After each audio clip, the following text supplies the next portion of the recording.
Saudações, eu sou o Animus.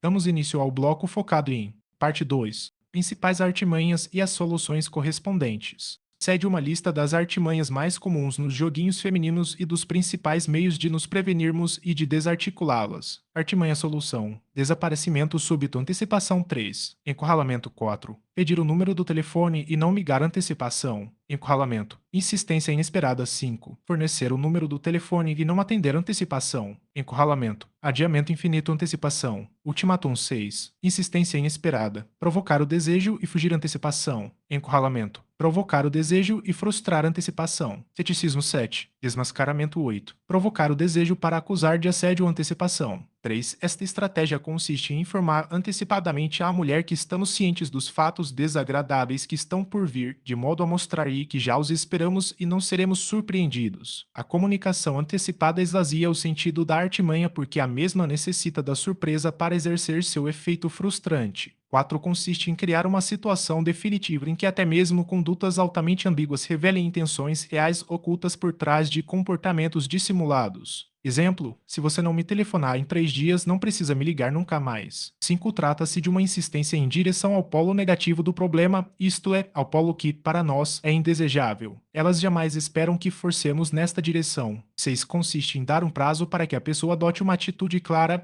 após o qual adotaremos medidas unilaterais que resolvam o problema. É uma forma de encurralamento. 7. Consiste em não se acreditar em nada do que a pessoa diz ou promete, considerando antecipadamente tudo mentira, até prova em contrário. 8. Consiste em explicitar aquilo que se está vendo e que a pessoa julga estar escondendo. Deve ser amigável. Desmascaramento: simulação de apaixonamento, ceticismo. Encurralamento: desmascaramento. Dissimulação das intenções reais, ceticismo. Encurralamento: desmascaramento. Provocação de ciúmes, desmascaramento. Provocação de raiva, desmascaramento. Ataques histéricos, silêncio. Afastamento. Ruptura: traições leves, desfrute do possível. Término do compromisso. Ruptura: traições pesadas, ruptura definitiva. Não consideremos as soluções acima como receitas prontas a serem aplicadas mecanicamente. São somente sugestões que requerem critério e bom senso ao serem utilizadas. Não há garantia total de eficácia, pois nos joguinhos da guerra da paixão, nunca há garantia total de nada. Apenas podemos dizer que as chances de resolver nossos problemas aumentam quando passamos a considerar as soluções aqui propostas como possíveis meios para a desarticulação das situações indicadas. Para cada problema há múltiplas soluções possíveis. Obviamente, não listei todos os problemas e nem tampouco todas as soluções existentes, apenas apontei alguns. 6. 2 caminhos possíveis. O trabalho de conquistar a mulher almejada, visualizo 2 caminhos básicos. 1. Um caminho curto e direto. 2. Um caminho indireto e longo. Um caminho está posicionado em um extremo e o outro no extremo oposto. Entre ambos, há várias possibilidades e nuances. O primeiro caminho: explicitamos nossa intenção real, criamos uma situação clara e definitiva imediatamente após a conhecermos. Esta via não funciona com todas as mulheres e nem serve para todos os homens. Meu parecer é o de que somente dá resultado se a mulher já estiver previamente interessada em altíssimo grau em algo que tenhamos, seja qual for o interesse que a motive. Aqui, a tolerância com indefinição é zero desde o início. Segundo caminho: ocultamos a intenção e ao mesmo tempo estreitamos progressivamente a intimidade com atitudes cada vez mais comprometedoras até o momento em que a convidamos para sair ou algo assim. Entendo que esta via é a mais funcional para os homens normais e a que surte mais efeito com as mulheres ditas difíceis. Muitas mulheres se ofendem o que ele pensa que eu sou. Ao serem abordadas diretamente por homens normais quem ele pensa que é, ficam indignadas e tendem a rechaçá-los,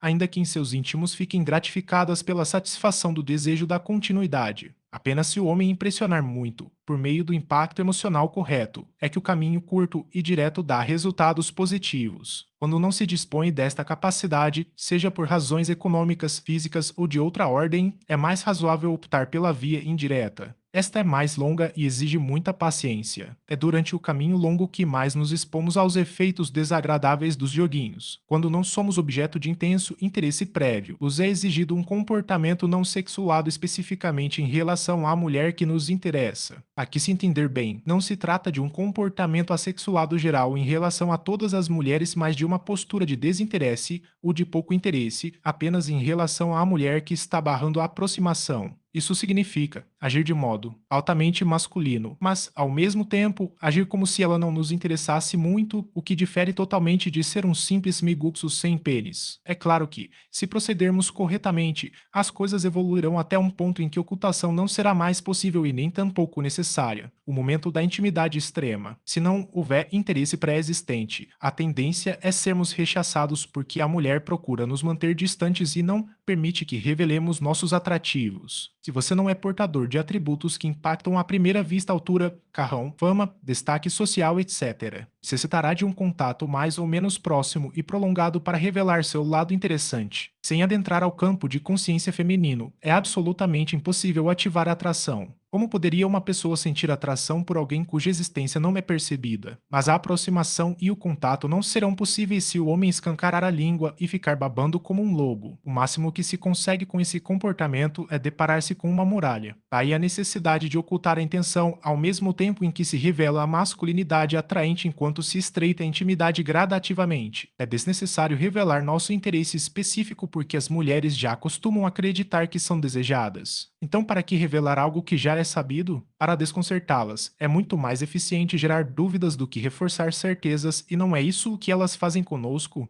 Tenho visto que os homens, quando se deixam tomar pelo desejo e se desesperam, costumam saltar etapas e atropelar fases, o que resulta em fracasso. Isso ocorre porque deveriam ter optado pelo caminho indireto, mas não o suportaram. Imaginaram-se em pleno ato sexual com a mulher, foram tomados pelo desejo e não se concentraram nas etapas anteriores. Entre os dois caminhos aqui descritos, há várias nuances ou matizes que podem ser escolhidas conforme as situações reais se apresentarem. 7. Um tipo de mulher que merece confiança. Os livros não descrevi muito a mulher virtuosa e tentarei agora suprir esta lacuna. Buscarei delinear o perfil feminino excluído das minhas críticas e que foi eliminado da maioria de minhas observações. A mulher confiável e que merece muita consideração possui as seguintes características: 1 é meiga, carinhosa e feminina. 2 não faz joguinhos. 3 não dissimula. 4 é sincera. 5 não mente, fala a verdade. 6 não trapaceia no amor. 7 não age de forma dúbia e indefinida. 8 não tenta manipular situações para receber amor sem dar nada em troca. 9 não finge amar. 10 não comete traições de nenhum tipo, sejam leves ou pesadas. 11 não flerta com outros machos enquanto finge ter olhos somente para nós. 12 não tem amiguinhos machos. 13 não é conivente e nem tem pena de assediadores, incluindo os que fazem cara de bonzinhos. 14 não vive saindo com as amigas. 15 não nos dá falsas esperanças. 16 não provoca o nosso interesse, a não ser que realmente queira algo conosco. 17 não se finge de interessada para fugir em seguida. 18 não atrai para repelir e nem para acusar de assédio. 19 não nos inferniza com dúvidas. 20 assume as consequências de seus atos e não tenta escondê-los. 21 deixa bem claro o tipo de pessoa que é desde o início do relacionamento. 22 não se finge de santa quando adota a opção de ter mais de um parceiro. 23 dá mais importância à nossa pessoa do que às outras mulheres. 24 veste-se decentemente ou assume as consequências por vestir-se da forma que não gostamos. 25 não retribui o amor e a dedicação com frieza, desprezo ou rejeição. 26 não retribui o companheirismo com chifres e nem com desinteresse sexual. 27 nunca tenta sair sorrateiramente da relação. 28 não desaparece subitamente, do nada. 29 não pede o nosso telefone se não quiser realmente telefonar. 30 não fornece o seu telefone se não quiser realmente atender. 31 não provoca a nossa raiva. 32 não acende o desejo masculino com o intuito de frustrá-lo. 33 joga limpo no amor. 34 não tenta nos dobrar pelo apaixonamento. 35 não brinca com os nossos sentimentos. 36 não se casa com um homem enquanto ama outro. 37 gosta de nós pelo que somos e não pelo que temos. 38 não quer o nosso dinheiro.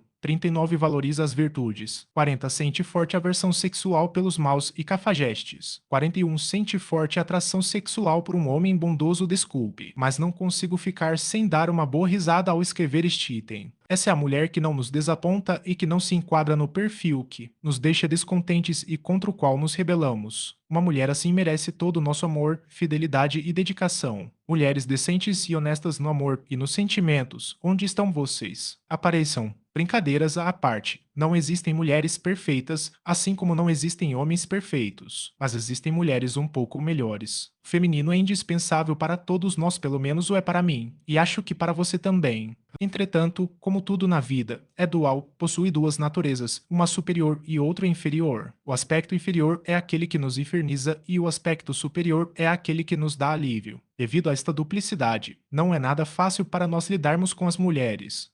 Uma guerra por um prêmio. É uma tendência comum, na guerra da paixão, que o sentimento de triunfo pertence àquele que conseguiu o que almejava desde o início. Não é a única forma existente de vitória, mas é uma das formas possíveis. Neste caso, o homem almeja satisfazer seu impulso através do ato sexual e a mulher almeja satisfazer seu desejo de preservação do interesse masculino, desejo de continuidade. O homem somente se sentirá satisfeito se completar o ato e a mulher somente se sentirá temporariamente satisfeita enquanto receber constantes demonstrações de interesse por parte do homem. Após a satisfação, o homem requer um tempo para que seu interesse pela mulher se renove. Portanto, podemos dizer que o erotismo masculino é descontínuo, alterna-se em um ciclo de interesse e desinteresse, enquanto o erotismo feminino é contínuo, pois a mulher nunca deixa de querer ser desejada. Seu desejo de ser objeto de interesse do homem nunca arrefece. O autor que me chamou a atenção para este pormenor foi Francesco Alberoni. Para além de Alberoni, entretanto, vejo uma incompatibilidade entre as metas masculina e feminina.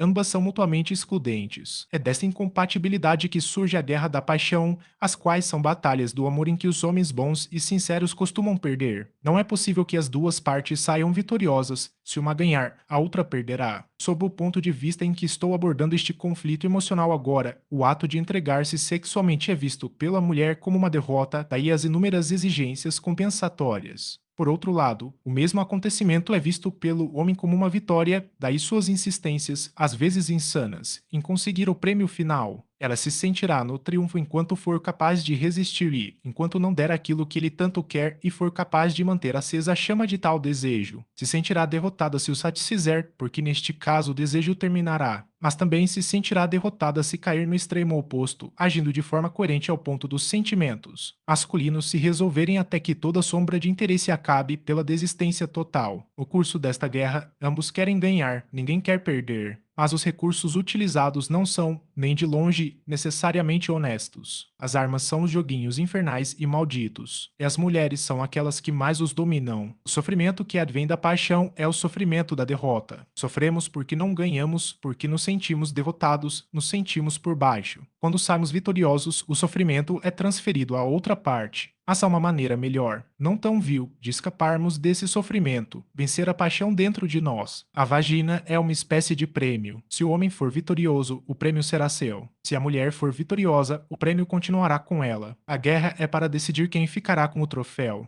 O homem sábio e experiente não luta desesperadamente pelo troféu. Sabe que, se o fizer, estará caindo diretamente na armadilha, mergulhando de cabeça na derrota. Ao invés disso, desarticula as artimanhas e acaba com as possibilidades de conflito. O homem experiente transcende a guerra da paixão, a deixa para trás. Enquanto teimamos, insistimos e pressionamos por qualquer caminho que seja para satisfazer o nosso desejo, estamos conferindo a vitória à mulher porque estaremos lhe dando a chance de resistir. Somente lhe roubamos o triunfo quando nos aliamos à sua resistência, impelindo-a na mesma direção em que resiste. Então utilizamos sua própria força para desarticular sua artimanha, conduzindo-a, por seus próprios esforços, a uma postura inequívoca e ausente de ambiguidades. É assim que roubamos o triunfo da parte feminina e dissolvemos o conflito. O que importa, nas batalhas do amor, é resolver os nossos sentimentos e não forçar a outra pessoa a fazer aquilo que não quer. E os sentimentos são resolvidos quando as dúvidas se dissipam totalmente. Você não conseguirá arrancar delas respostas necessárias pela discordância, mas somente pela concordância. As verdades que elas temam em esconder não podem ser arrancadas pela oposição, mas podem ser evidenciadas quando concordamos e nos aliamos às suas resistências teimosas, levando-as mais longe até mesmo do que as espertinhas haviam planejado. Aceite as resistências e leve-as até as últimas consequências e a verdade aparecerá nova.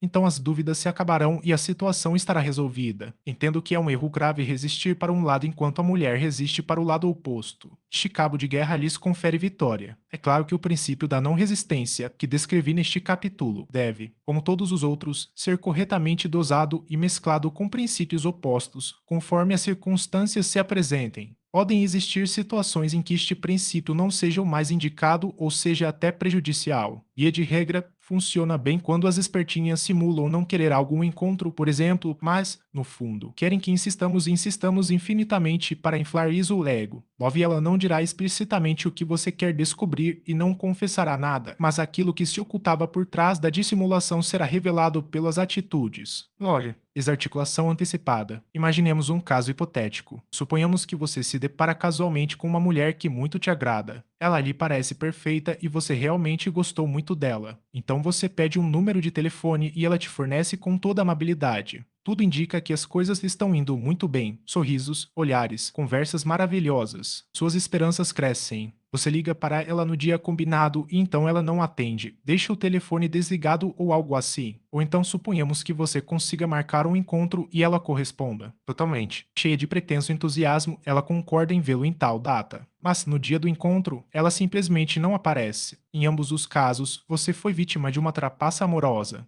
Coisas assim já te aconteceram? Com certeza que sim, pois tal comportamento é uma regra e é previsível. Quais foram os seus erros? Primeiro, acreditou nela. Segundo, entusiasmou-se. Terceiro, não criou uma situação encurralante e definitiva que a obrigasse a mostrar a verdadeira cara. Frustrar compromissos amorosos, amavelmente assumidos, é uma regra adotada por muitas mulheres e as situações encurralantes são as condições que criamos para que suas verdadeiras intenções se revelem. Como se trata de uma tendência dominante, a frustração é algo previsível e esperado, sendo muito mais fácil antecipá-la para prevenir do que remediar. Como a trapaça e a frustração são as regras, sempre que marcarmos um compromisso amoroso com uma mulher, telefonema, encontro, passeio, etc. É indispensável prendê-la por meio de situações encurralantes que definam a situação antes que a espertinha tente frustrar-nos. Como as trapaças são uma regra, não devem constituir surpresa e, a bem da verdade, tratam-se somente de algo esperado e previsível. Logo, o meio mais sensato de combatê-las é pela via profilática, desarticulá-las antes que se iniciem. O momento mais propício para desarticulá-las é aquele em que tudo está maravilhosamente bem, o momento em que nossas esperanças começam a crescer. Nada de entusiasmo. O momento em que ela acena com um futuro próximo ou distante maravilhoso é o momento de exigir garantias de sinceridade, honestidade, coerência e transparência. É também o momento de comunicar regras claras que evitem a indefinição, o desaparecimento súbito e outras infernizações. Costuma dar resultado exigir antecipadamente o cumprimento dos compromissos assumidos. O que importa é sair na frente e chegar antes, não deixando que a trapaça aconteça, ou seja, abortá-la antes do nascimento. Ânimos encerra este bloco de reflexões. Até o próximo assunto.